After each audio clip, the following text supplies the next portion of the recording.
গত 19/2/2025 তারিখে জাহাঙ্গীর হোসেন পিতা জামাল হোসেন সাইফুল ইসলামের নিজাম সহ কিছু সাঙ্গপাঙ্গ সন্ত্রাসী বাহিনী নিয়ে আমার এই জমিটি দখল করার পায়তারা করেন। আমি এই ঘটনা জানার সঙ্গে সঙ্গে আমি 999-এ কল দেই। কল দেওয়ার সাথে সাথে আইন শৃঙ্খলা বাহিনী আশ্রয় নেই। এতে পল্লবী থানার পুলিশ সদস্য আবু সামদ ও সেনাবাহিনীর টহল টিম ক্যাপ্টেন শাহাদাত ও কর্নেল জাকারিয়া স্যার ঘটনাস্থলে পৌঁছানোর সাথে সাথে ওই সন্ত্রাসীরা ওখান থেকে পালিয়ে যান।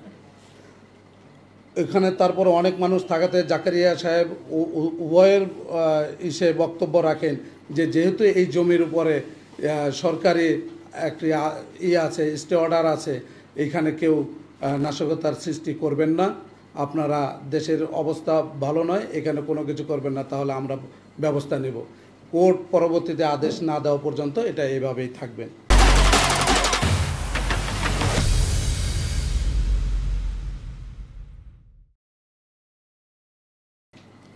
পরবর্তীতে জাহাঙ্গীর হোসেন 2/3/2025 এইখানেই ঢাকা রিপোর্টার্স ইউনাইটেড সাংবাদিকদের সম্মেলন করে কথাগুলো মিথ্যা বানোয়াট অভিযোগ করে সেই সংবাদ সম্মেলনে তিনি দাবি করেন আমি নাকি রাজনৈতিক দলের সদস্য এবং তিনি নাকি আমাদের উল্লিখিত জমিটি দখলে আছেন।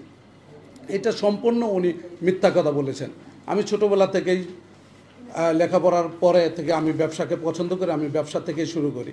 আমার এরিয়াতে অত্র এলাকায় বাংলাদেশে যে কোনো জায়গায় থানা, কোর্ট, ওয়ার্ড, এইখানে যদি আপনারা যাচাই করে দেখেন যে আমি কোনো রাজনৈতিক সদস্য কিনা, কোনো রাজনৈতিকের সাথে আমার কোনো আছে কিনা। যেহেতু আমরা ব্যবসায়ী, আমরা ব্যবসায়ের প্রয়োজনে আমাদের সবার সাথে সমন্বয় করে ভালো আচরণ করে আমাদের ব্যবসা বাণিজ্য করতে হয়। আমি তেমনিভাবেই সবার সাথে মিলে ব্যবসা করার চেষ্টা করি। কিন্তু জাহাঙ্গীর আমাকে মিথ্যা এই মামলার কথা বলে থানায় একটি অভিযোগ করে আমার কাছে টাকা দাবি করেন, আদায় করেন বলতে আমার কাছে দাবি করেন, আমি দেইনি। পরবর্তীতে যখন জানতে পারি যে আমাদের যে সম্পত্তি, আমাদের ওখানে পৈতৃক সম্পত্তি, আমার যেহেতু জন্মস্থান এখানে, জাহাঙ্গীর হচ্ছেন চট্টগ্রাম নিবাসীর একজন লোক। উনি দাবি করেন উনি নাকি অবসরপ্রাপ্ত সেনা সদস্য ছিলেন। উনি কোথাও মেজর পরিচয় দেন, উনি কোথাও সেনা পরিচয় দেন, উনি এক এক জায়গায় এক এক রকম পরিচয় প্রদান করেন। ওনার নামে অনেক ভুক্তভোগী আছেন, যা এলাকায় আপনারা যদি অনুসন্ধান করেন আপনারা দেখতে পারবেন। যেই জমিটি নিয়ে উনি দাবি করেন যে এই জমিটি আমি ক্রয় করেছি, মৃত ব্যক্তি এই নূরজাহান ব্যক্তিকে জীবিত করে, ওই ব্যক্তিটা 2005 সালেই মৃত্যুবরণ করেছেন, যা সিআইডি রিপোর্টের প্রতিবেদনে উল্লেখ আছে। এই জমিটার মূল মালিক হচ্ছেন এই যে আমার চাচা এখানে বসে আছেন, যিনি উনি দাবি করেন আমির আলী। সেই আমির আলীর কাছ থেকে এই চাচা মরণ আলী মোল্লা এই ওনার কাছ থেকে ওনারা পান। বাকিটা আমার চাচা কিছু আপনাদেরকে বলবেন এই সম্পত্তির। উনি কিন্তু এই সম্পত্তির মূল মালিক, উনি এখনও জীবিত আছেন। তার জমি বানোয়াট করে নূরজাহানকে দাঁড়া করে দিয়ে উনি এই জমি দাবি করেন 2018 সালে, অথচ 2005 সালে নূরজাহান মৃত্যুবরণ করেন। তো এটা আপনাদের কাছে আমার দাবি ছিল, আপনারা ঠিকমতো করে এটা একটু অনুসন্ধান করেন, দেশের মানুষকে জানান।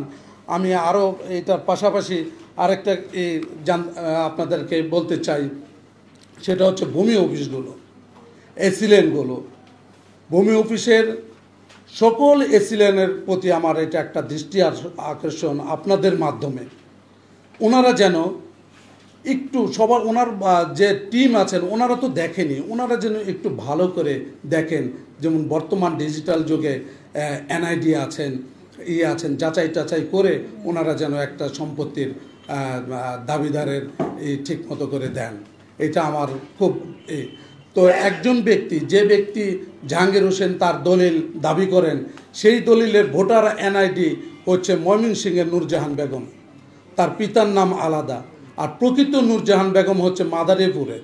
ময়মনসিংহের একটা ছোট্ট মেয়েরে দিয়ে এই দলিল সম্পাদন করান জাহাঙ্গীর হোসেন। এই দলিল জাহাঙ্গীর হোসেনের দলিলের যিনি মূল শনাক্তকারী, তিনিও সিআইডিতে মুসলেকা দিয়েছেন যে আমি এই সম্পত্তিতে অংশগ্রহণ করি নাই, যেহেতু আমরা একসাথে ব্যবসা করতাম।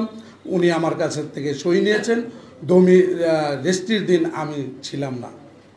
উনি এই একই কথা বলেন। এই জমিরই আবার তদন্ত রিপোর্টে যেটা দেখা যায় যে জাহাঙ্গীর হোসেন মৃত্যু মরণ আলী দেওয়ানের স্থলে এই যে চাচা মরণ আলী মোল্লা, এই চাচার বাবার নাম হচ্ছে মরণ আলী মোল্লা, ওনার বাড়ি হচ্ছেন সেনপাড়া নিবাসী, কাফরুল নিবাসী। আর মরণ আলী দেওয়ান হচ্ছেন ওই অত্র এলাকার, আমাদের এলাকার যে দেওয়ান বংশ, তার নাম হচ্ছে মরণ আলী দেওয়ান। তার ছেলে এমদাদকে দিয়ে একটা দলিল করে আমার এই জমি, যে জমিতে আমি ভোগ দখল করে আসছি, এইটার একটা ধারাবাহিকতা নিয়ে উনি একটা আদেশ নেন এসিল্যান্ড থেকে। যে আদেশটা নেন, আদেশ তো এসিল্যান্ড সঠিক দিয়েছেন, কারণ ধারাবাহিক তো সঠিক। শুধু লাস্টে যে মৃত্যু ব্যক্তির যে সন্তান এমদাদ, এই এমদাদকে সংযুক্ত করে দিয়েছেন, মোল্লার ছেলে এমদাদ আর দেওয়ানের ছেলে এমদাদ, এইখানে সংযুক্ত করে দিয়েছেন। কিন্তু মোল্লার ছেলে তো এমদাদ নামে কেউ নাই। মোল্লার ছেলে আছে আব্দুল আজিজ গং। ওনারা কয় ভাই আপনি একটু? ওনারা 6 ভাই। ওনারা 6 ভাই আছেন, চার বোন 6 ভাই। ওনারও এক ভাগ্নির নাম কি নূরজাহান। তো এভাবেই করে এই চক্রটি এলাকায় বহুবাসী, এই এলাকায় উনি একটা গ্রুপ তৈরি করেছেন।